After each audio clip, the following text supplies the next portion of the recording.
Wonderful. Okay. Oh, here we go. We are recording again. So, as I mentioned to everybody at the beginning of today, Bobbie has generously, she's so busy all the time. I know. So, thank you for joining us. And we are always open to any questions that you guys have. We really want to soak as much information from Bobbie as we can, hear about the story of virtual gurus and every little bit of information and advice and do's and don'ts and what the reality really looks like of entrepreneurship and being within the innovation and tech space as well, and being a part of the Indigenous community. So we welcome those questions. You can turn your camera on and unmute yourself. Really want to have this as an open conversation. Also, if you don't feel comfortable doing that, throw them in the chat. But we do have a lot of questions for Bobbie if we don't have questions from you, but we hope you definitely ask those.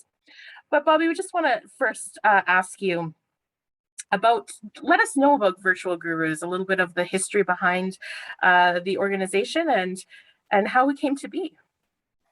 Absolutely. Thank you, Holly. And I really do appreciate it. And I'm honored to be here today. I have been so busy lately where it's been a little bit overwhelming, in my calendar as of late. So I'm super happy that we were able to get this in. So, hi everyone, I'm Bobbie, the founder and CEO of Virtual Gurus. Virtual Gurus is a talent as a service platform. So we essentially built the model along the SaaS, which is software as a solution, and we built it along that same model. So I founded the company in 2016, and I was working in oil and gas out here in Alberta, but the recession hit, oil plummeted, and everybody was getting laid off, and my time was coming. And as an administration person who is Indigenous with a lot of tattoos, my chances of finding work were very slim because everybody got laid off before me and were running around the city trying to find work. So my pivot was actually to be a freelancer and to sign up for who are now considered our competitors. And I signed up and I found that I was bidding as low as $2 to $4 an hour just to get a task. And, it was surely there had to be an easier way because who can live off of that and who's going to provide quality work at that rate? And so that's essentially where the problem of the solution that I came to try to fix. And so I built Virtual Gurus where I was the first virtual assistant. I was the only virtual assistant.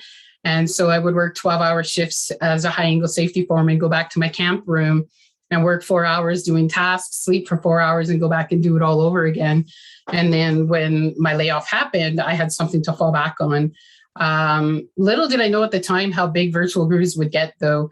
And it has now since blown into a massive platform where we provide work to marginalized folks. So we have 95% of our talent.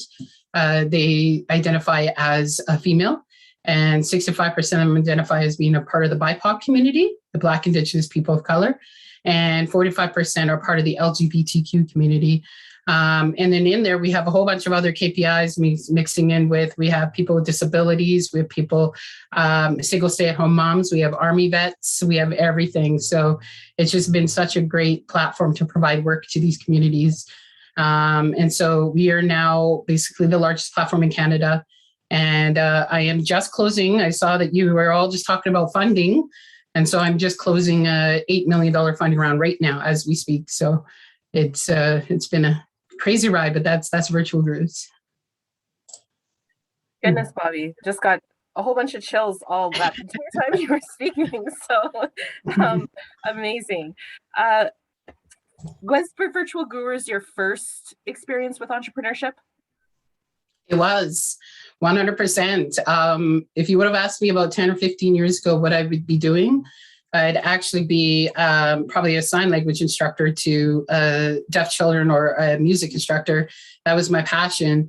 But this was my first. So I went jumped in full feet and tried to learn it all. And the way I learned was by reading books like The Lean Startup, The $100 Startup, reading a lot about NFX.com, which is network effects in your startup, creating that network effects to scalability.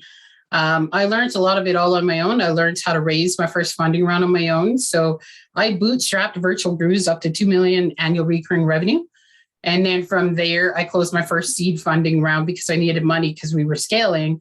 And I did all that on my own before needing to reach out to investors for help. And so all of this was a lot of reading, a lot of online research, getting myself involved into community groups like startup groups, going to networking events, and those are tough for me because I'm an introvert. So it really was hard for me to get out of my shell and get the confidence to do it. And so that was probably the hardest part. And that was probably the holdup because I'm an introvert. I'm really, I'm really shy when it comes to stuff like that. So, but I was able to really power through and get over it. And so now, I mean, you can put me in a room and sometimes you won't really be able to make me be quiet. So that's awesome. Before I have Rolando here has a question, but before I ask that, I just want to ask you a question, Bobbie. Are you going to write a book? Wow. I've never been asked that. I don't know. Should I? I mean, yeah. I would probably. Let's talk after. Let's get you going on that. Yeah. Awesome. No, I think that's great because, there are so many resources in the books, in the lean startup, and the list goes on of those. But is there any that is written by an Indigenous someone in tech? No, there's not, right? Even someone who is Indigenous, no. And I think definitely going back to our conversation that we had earlier about role models, right? And hands down, Bobbie, you're a true role model to the community, and seeing your face on a cover of a book, I mean, more chills ensued there. Amazing. That's good. So Rolando has a question. Virtual Gurus has accepted funding and partnered with non-traditional funding organizations like Raven Capital. Do you have any lessons learned or words of wisdom that you would share for other entrepreneurs? Yeah, when it comes to raising, I'll be honest, raising my first funding round was probably the most eye-opening and learning experience that I've ever gone through. The emotions to that was so hard. And before Raven came into the picture, I had pitched over 170 investors and 170 investors that said no. And if I could put it all down on paper, I would have to say probably 95% of those 170 investors were cis white Caucasian males in suits. Nothing bad about it, not whatever. I just wasn't for them, and obviously they weren't for me. However, there comes the question as to why. I obviously have a scalable product. We're the largest platform in Canada, and we're moving hardcore into the US at the time, and they knew that. We have a really good revenue. And you know what? I would walk into the room being myself with my jeans and my Converse shoes and maybe a button up with my tattoo showing and, still look kind of nice, good shoes, always good shoes. And I hate to say that a lot of it was based probably on who I was as an Indigenous woman. And not only that, but an Indigenous LGBTQ woman, so they call me the trifecta, being a woman in tech, an LGBTQ woman in tech, and an Indigenous woman in tech. It's tough, and my whole thing was challenging the norms and saying, hey, make room because we're coming. And, I'm not going to be the only one pitching you. So you got to get used to it. They said no. And, when I would challenge them and say, okay, tell me why, so we can work over this. You could tell that they weren't ready for that question because they didn't know how to answer it. And so those were the ones that I automatically assumed were because of who I was. So fast forward when I came to see Raven and there was a news release about them investing in Animakey. At this point, I was borrowing money to make payroll. And I was like, it's getting tough. This is the part of it. And I basically cold emailed Raven Indigenous Capital and said, let's got something going on. This is our revenue. You're going to want to take part in this. We're going to want to talk. And sure enough, 5 months later, they invested and they led my first funding round. And now I'm happy to say that as we're closing our Series A funding round right now, that at least 30% of those 170 no's have come knocking on my door asking if they can participate in the plan. So, my advice would be, don't give up and don't take the no's as like, a beat down. Don't let it beat you down. It's easier said. Let the first couple no's beat you down. We're all going to get no when you're raising money. But take it and make you stronger. So for me, it was like every no was like, boom, you can't get me down. You can't get me down. I'm still coming. And I was kind of visioning it in my head that way. I just kept powering through and, it was kind of a mic drop moment for me. And that's kind of what I set the goal for myself. So, don't give up and just, don't take their nose as an insult or rejection. Rejection, we have to all go through it. So hopefully that answers your question. Absolutely. Thank you. I have a question for you, Bobbie. Did you have a goal or a mission for your company when you first started? Yes and no. So when I first started, I honestly thought it was just going to be me being the virtual assistant and that this was just going to be my new thing. It wasn't until about 8 months to a year after I first launched it that I realized that I was actually onto something. And then that's where I realized it's up to me to use the platform to be able to voice what my beliefs are and my mandate is and set that mandate for myself. So I've set the mandate of the diversity inclusion far before I started hiring employees. And then if you look back from 2016, 2018, any media type things that were on me, I don't talk anything about the diversity inclusion part because I didn't know then. But 2018 and on was where I started realizing what I needed to do. And that's because I looked at a lot of our competitor platforms and they weren't hiring on that. They were hiring on based on who they could hire based on taking the smallest pay, who would take the pay, and they were going after that. It's like, no, you pay fair wage. As people in this industry, we deserve to take less profit so that we could give people a meaningful job from home that have otherwise been forgotten, right? So, I started realizing that was where my voice needed to be. And then when we really, really started blowing up, that's where I realized that I had to direct it towards that mission. Awesome. Thank you. With that, how many employees do you currently have right now, Bobbie? 32 full-time salaried employees, but we're hiring 20 people right now. And these are going to be full-time in our new amazing downtown head center office that we just got. And then it'll be hybrid. So we're hiring in Calgary for these positions. So we'll be at about 50 by the end of this year. And then by next year, we'll be at about 75 by Q2, Q3. And then we have just over, I believe, 500 contractors working in the database that are actively working with clients right now on our fully billing. But that will increase because we just signed up 3 large corporate accounts where we're providing hundreds of VAs to them. So that'll be increasing. Amazing. And are the majority of your contractors, so I guess employees are many based out of Alberta, out of Calgary, having a head office opening soon. And congratulations, by the way. That's so exciting. Where are they located? Are they located across Canada? Are they located strictly in the prairie provinces or in Alberta, or is it a mixed bag? Yeah, definitely a mixed bag. We have some people that are in a lot of Indigenous communities. We have a lot, and ones that have broadband. We have people that are we have people in like the Yukon, a lot of people in Ontario, Northern Ontario, Northern Winnipeg, Northern Manitoba and Saskatchewan. We have quite a few out in Alberta. They're everywhere. And we also are now hiring in the US. So we're just worked out a partnership with the Native Women Lead, who ended up getting the 10 million funding from, I can't remember the person, but so we're working a partnership with them to bring in a lot of, hopefully bring in some more VAs in that area, in the Navajo area, which will be really good for us.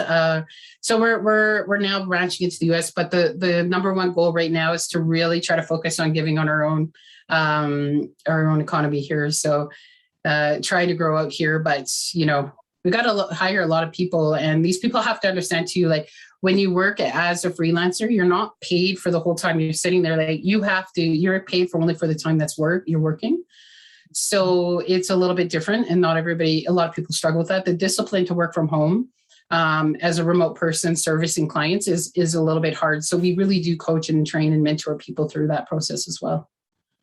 Awesome. Mm. Who would you say is your greatest influence in your entrepreneurial path?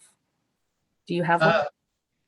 I don't know. Like, yes, I do, because she's, it's my mom. I know that's cliche, but my mom is, she's my person. Like, just watching her go through the barriers and everything that she's gone through. And when there was a time where I wasn't going to be able to close the funding round, and I thought, kind of throw in the towel.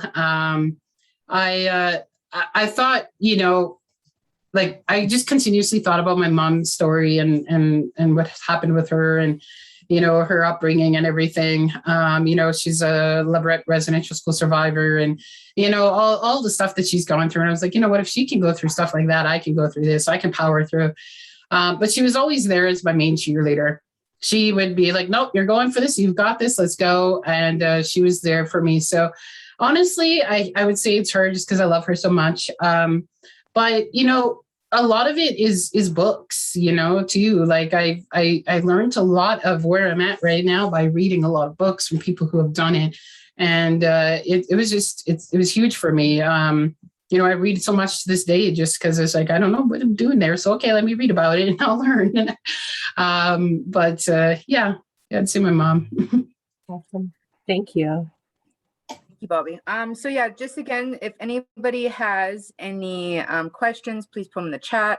Or again, if you would like to put up your hand, it's just down at the bottom, the reactions, you can put up your hand and I guess turn up your camera.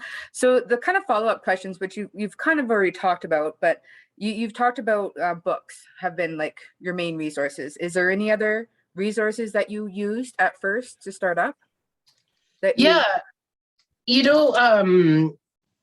in Calgary, I would really go, and I leaned on Startup Calgary a lot when I first launched. I was still pretty new for them, but I did some of the courses, and I really went through, because they have this great program. I think they do it about 3 times a year, where if you come to them with your idea, then they kind of help you build like the MVP around it, and you get to, learn from them. And then they also surround you with other people who are learning how to start their startups as well. I really did lean on them a lot. And essentially, that's actually where a lot of my virtual groups really started exploding, was because of the help I got from that and the exposure I got from it. They also take you to a lot of conferences when the world was open and we were good.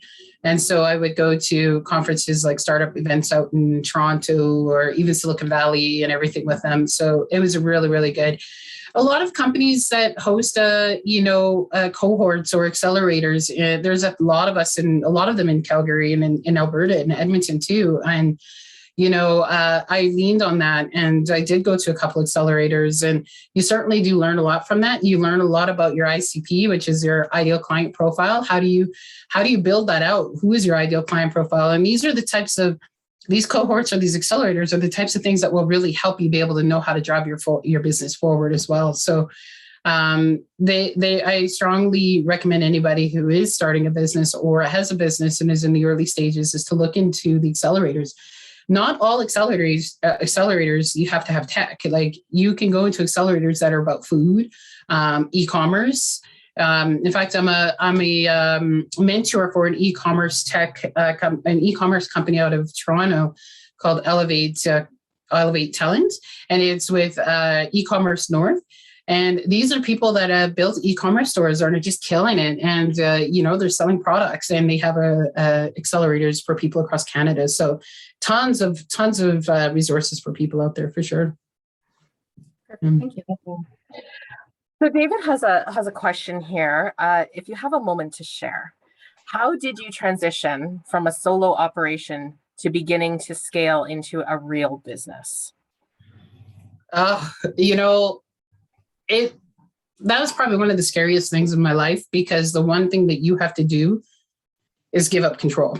And that's hard when you are the founder and you founded something and you've built it from zero to a certain part on your own, and then you start bringing in people to help you, and you start bringing in, is you have to give up control of your business. You have to learn to know that other people are going to come in and have feedback. They're going to have ideas. They're going to have this and that, and it's not just about your own anymore. It's not, and that was really difficult for me to do that, because it's your baby, so you kind of have, it's your baby, so you're kind of like, oh, I don't want to give up control, and I struggled with that for a while, so I think it would have been shortly before my funding round, and I hired a couple employees and paid myself very low, because at that point we didn't have funding, and I think it was then when I realized that in order for me to really scale this, I'm going to have to be okay to open it up to people that can come in that are smarter than me, people that can come in that have different skill sets than me and everything. So that's where I ended up hiring my first COO.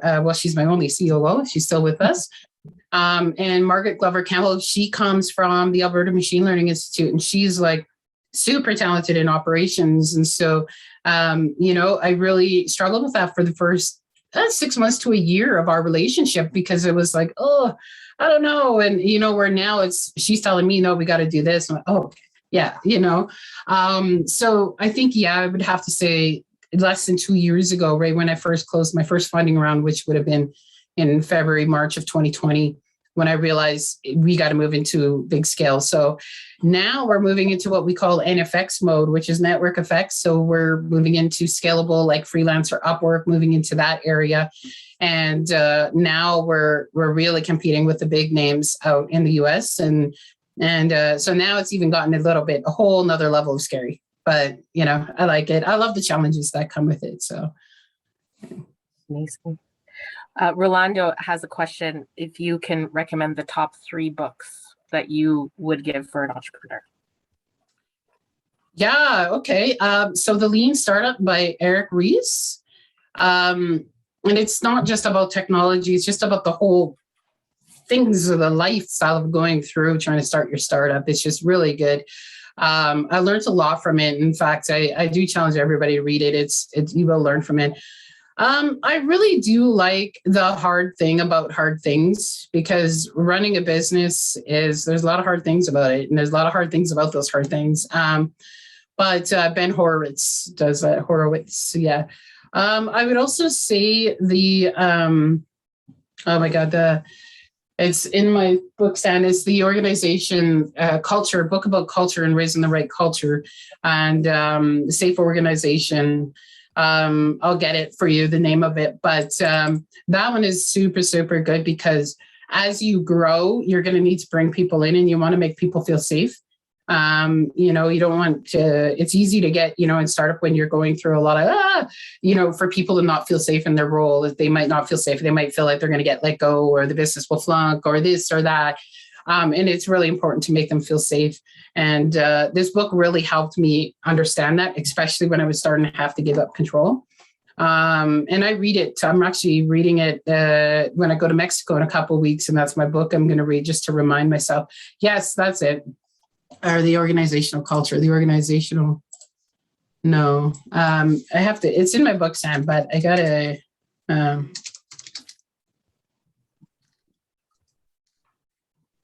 have to find it. Just one sec. But we'll add to that your book as well. Your book that will be the top 3 for us in a few years. Yes. I guess, yeah. I want to talk to you about tech and innovation, and really, so working at Business Link now for 5 years, and obviously the tech industry and innovation and STEM has been around for a long time, and how that relates to small businesses. But then when you add a layer of Indigenous small businesses on top of that, and what I have found with a lot of entrepreneurs that we work with is that they see innovation tech STEM and they go, well, I'm not an innovation tech STEM business. I am a traditional business model, and that isn't for me. But increasingly over the past few years, or the past year, especially with COVID-19, there has been this a huge discussion around innovation in tech, and how is that more inclusive for Indigenous entrepreneurs? Can you just kind of speak to that whole space? That's a very open-ended question. I'm sorry, Bobbie, but you are kind of a guru within that space that I think many of us look to you as, from an Indigenous economic development, business development perspective, as the catalyst and as the role model in that, in driving the path forward. So what is that experience like for you being within that industry, and how do you navigate that? Yeah, it's such a good question, because I mean, it's a good topic that I think everybody should be talking about, because I'll be honest, there's not a lot of Indigenous in tech, and there's certainly not a lot of Indigenous women in tech. And, I kind of get pointed out right away, because if I go to events or anything, people know right away, oh my God, that's Bobbie. And, and it is because of that. And so, there are often times where I've thought, like, how can we build more accelerators or a cohort so we can try to get more Indigenous and tech out. And that's something that I've been really thinking a lot about is I want to be able to show the way so other people to be able to come out and do it. Everybody has an idea, everybody has ideas, and everybody has that. Sometimes we all just need that kind of helping hand to get it out there. And I feel like if we have a little bit more accelerators or programs that help Indigenous get into tech, it would be super important. But, for me, I would have to say I'm pretty lucky, because I was welcomed with open arms in the Calgary community, going to startup events and traveling to events and this and that. I was very welcomed, and everybody loved it. They loved who I was. They loved, understanding that this was a big thing for me. And a lot of people had patience in me learning. And I think, honestly, at the end of the day, when I think about it now, I brought a lot of fresh perspectives to these people who didn't understand Indigenous communities, especially Indigenous in tech. And so it's kind of neat to see that. I wouldn't say I've led the way in that, but I would say that I've certainly helped their hands through it and said, look, there's a lot more people out here.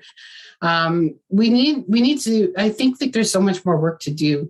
And I do see things happening, some Indigenous cohorts popping up, like the fireweed, and a couple other cool things popping up. But it's where are the technology ones coming through, and how can we build one for technology across Canada of Indigenous people who have technology ideas, or maybe at the early stages, or at maybe they're a late stage and they just need that support. How do we do that? And how do we all plug through and try to get that? Because it's not just in Alberta that there are Indigenous people that have tech ideas, and how do we support people through that? And so I'm hoping that one day somebody will come forth and build an Indigenous tech accelerator, to be honest. And I would love to be a part of it in some way, but if I had time and I didn't have a business, I would build it. But yeah, I guess that's kind of the long-winded is we have so much work to do. I think it starts with all of us here now, here today, saying, hey, let's stand up and say, hey, I've got a couple ideas. Let's do this and start looking into it. Because for me, I just pushed myself out there. I forced myself into everything.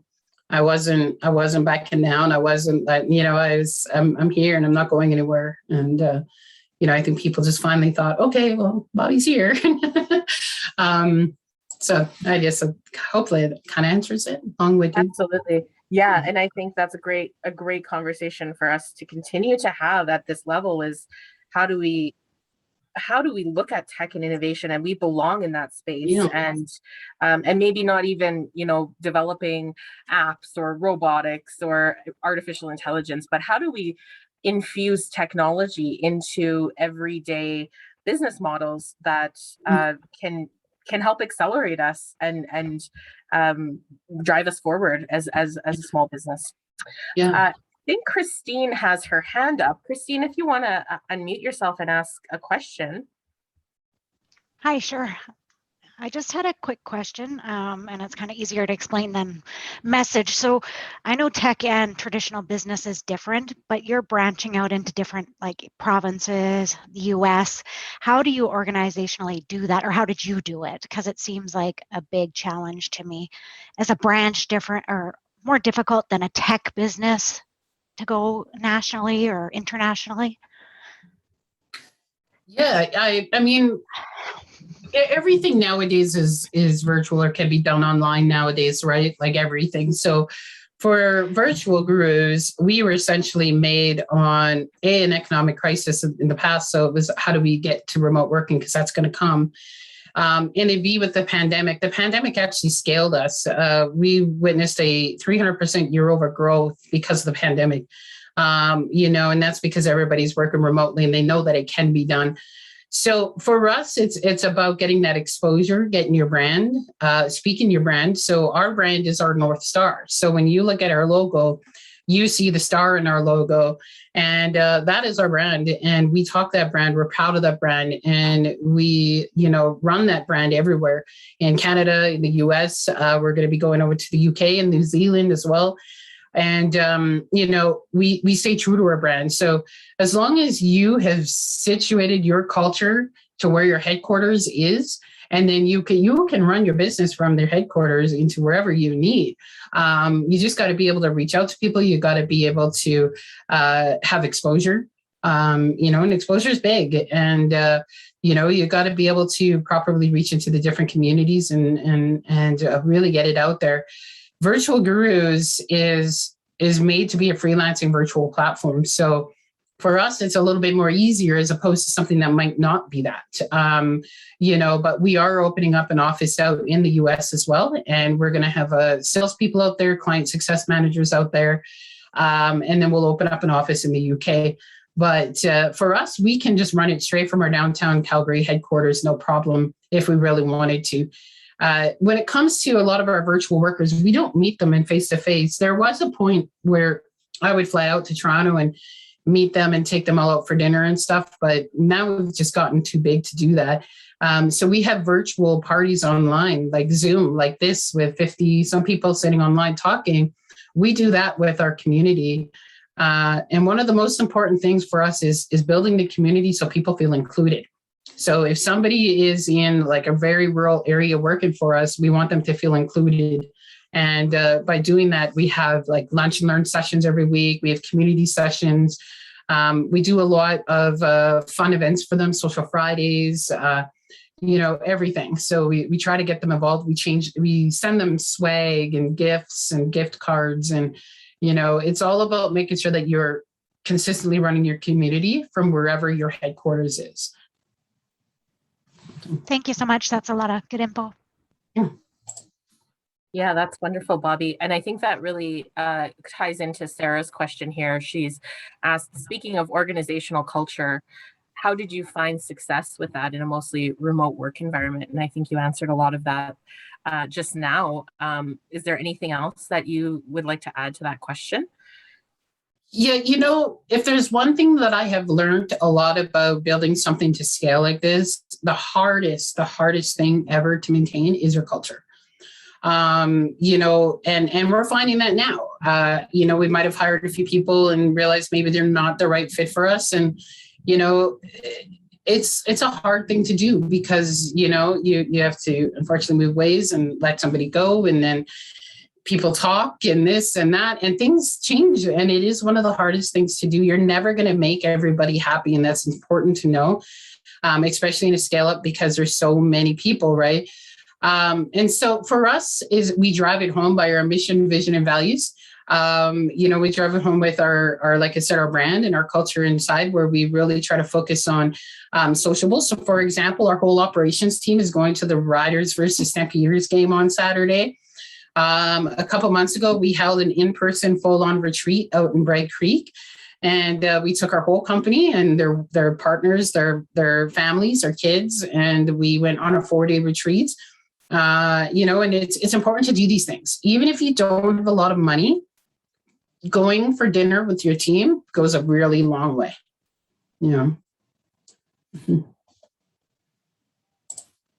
hopefully We that have Great, thank you.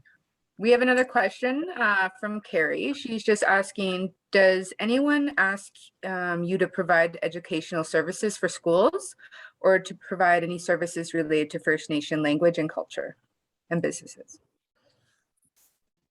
Yeah, no, not really, but recently we did get asked to do, because I don't know if many of you know, but we do have an academy. It's academy.thevirtualgurus.com. And it's this is where we train all of our virtual assistants. This is where they can take courses, and it's a 5VA, 4VA platform. And so we have been asked to have more culture in our training. So to be able to have more Indigenous instructors in there, and such as that. And so we're looking into how do we find those people to come and train courses on, let's say, bookkeeping or this and that. And so we've been asked that. But one thing is we did just hire our first Indigenous talent manager, because we have a lot of Indigenous businesses that use our service a lot, including a lot of bands and councils. We have so many, and they really do want Indigenous VAs. And so we hired an Indigenous talent manager who works for us full-time, Mary Eagle speaker. And she works in our downtown office, well, at home right now. And so she created a program that we call the TP program. And what this is it shows you how to take out your TP poles, how to build your business around the TP. And then you can take out your poles, you put the skin on, and where you place, and the sacrificial part of putting the fire and where the fire goes. And she built that into the business plan for teaching an Indigenous person how to service a client based on the TP. So we now have our very own Indigenous onboarding, where it's only done by Indigenous Indigenous onboarder, and then we're looking for Indigenous trainers. The other thing with that is we are also doing 20 scholarships for Indigenous folks who want to become remote workers. So they'll come through, and we give them all free courses into the academy, and then we power them through to go through the TP program, and then to come through and start working with clients on the virtual gurus side so they can work from home and gain their own independence. So those are things that we're doing. But as far as the educational side, we haven't really necessarily been asked. Awesome. That sounds amazing. I guess just in the same vein, around Indigenous community, but more specifically around Indigenous entrepreneurs, what do you think needs to happen to bring increased opportunities to Indigenous entrepreneurs like yourself? We need to support, we need more support, while at the same time, we need support from the right groups. And I mean, I'm saying this in a nice way, because I can appreciate that a lot of other groups will come out and say, oh, I want to host an Indigenous cultural program, but maybe they're not necessarily even Indigenous, and they might be getting on the bandwagon of trying to, I noticed there is a lot of that happening, and not just in Calgary, but in areas. And it's while it's appreciative, it's not the right way to go about it. And I think it's important for people like us on this call, and people for programs that are coming out and saying, hey, look, we're here, and we're going to do this, and this is how we're going to run this. We're going to start a program where we're going to bring in Indigenous people that are interested in tech and information and accelerators. Like the Fireweed Fellowship is just an amazing idea of what they're doing, and they're killing it at it. I think we need a lot more of that. Mentorship is important. It goes a long way. I often say that I would love to be able to mentor, 10 to 20 people a month on my story and how I did it, so that I can mentor and coach them to do it as well. Maybe that's where the book comes in, Holly. But, I mean, I think there's a lot of work, but I do think that it also starts with everybody here. Just if you have an idea, you got to get out, and we got to do it. And a lot of people like Raven Indigenous Capital or the Fireweed and these other groups, everybody that's coming out now are there to help pull you out even further, so we can really come out of the weeds and say, hey, we're here and we're going to do this. It really does start with all of us though on this call now, and everybody that we're talking to, and investors and everything. But I wish we could just say it was so much better now. But the way I look at it is, it's so much better now than it was yesterday. I see. Perfect. I think I have one more question. So maybe like, what would you do differently on your entrepreneurial journey if given the chance, if there's any? Yeah. So when I first started Virtual Gurus, it was going amazing. Everything was going really well. But then I realized and I thought I didn't have the confidence to do it myself. And I guess it was like a major imposter syndrome. So I actually hired somebody to be the CEO off of Kijiji. And he came in with the same vision and, was running it. The vision changed, but my number one mistake was I gave up too much of my own company shares. And so even to this day, as we raise money, my shares dilute more and more and more, right? And so I realized that I really kicked myself in the butt with that one because not only did I give up too big of a pie, but I gave it up to somebody who actually didn't have the experience to run this. And there was nobody better to run it than myself.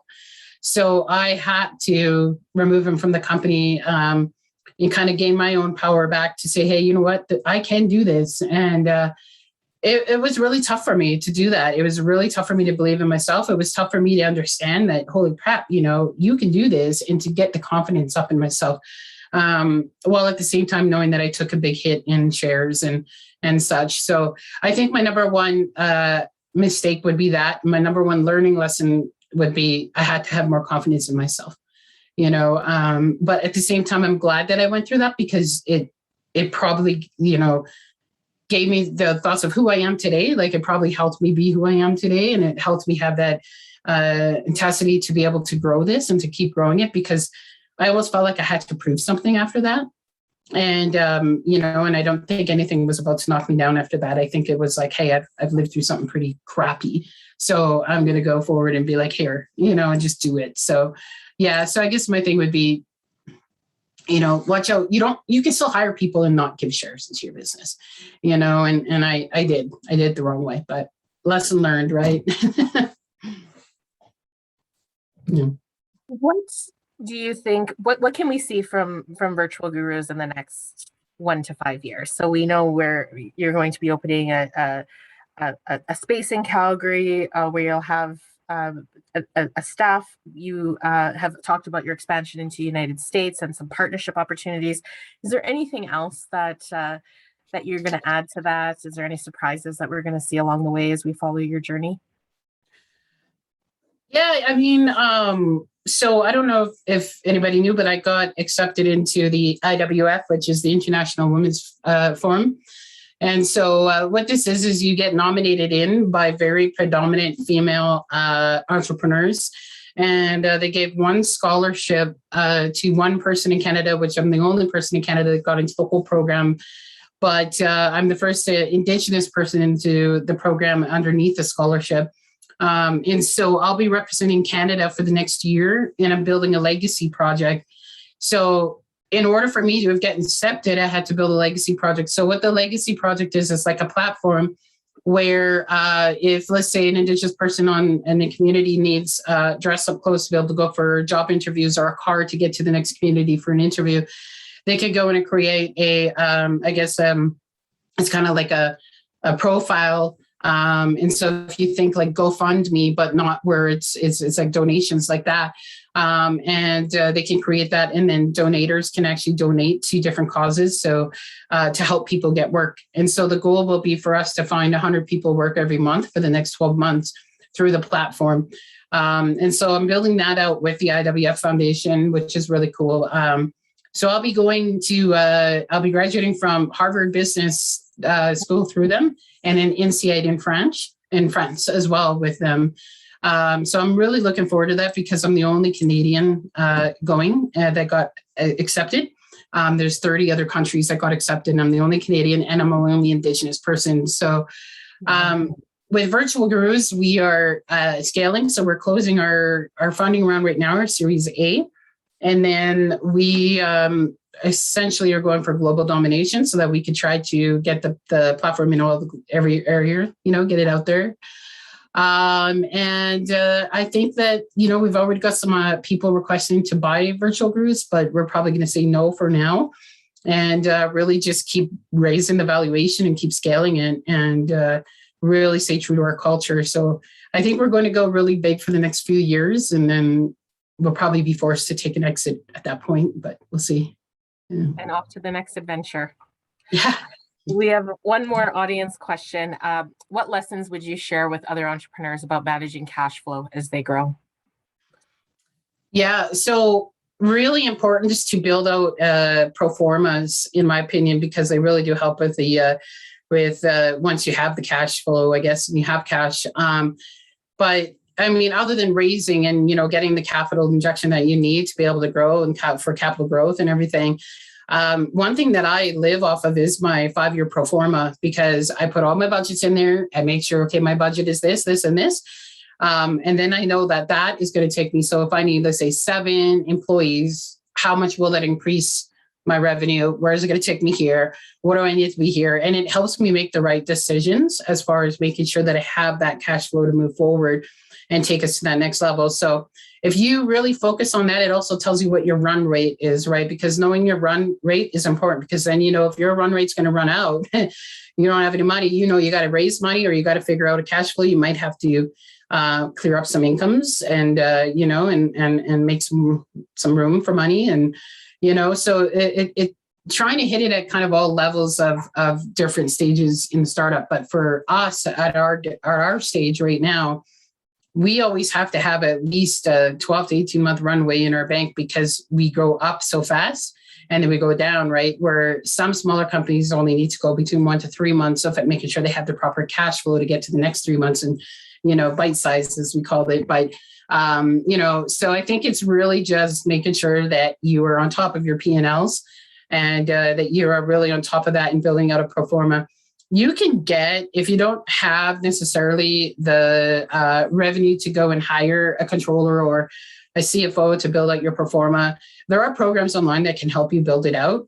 I go as far as my 5-year pro forma, and I really do rely on that a lot. And in fact, like, our budget's changing now because of all the stuff happening. But, right now I really focus on that. So I know, okay, who I can pay, how much I can pay them. What can I do here? What is my marketing budget? What am I going to do with my platform? How many VAs can I hire? So it really does break it down for you. And knowing that is going to help you grow. So for me, I had to pay myself very low for the first 5 years, because I needed to pay my staff more than myself. In my opinion, that was just who I am.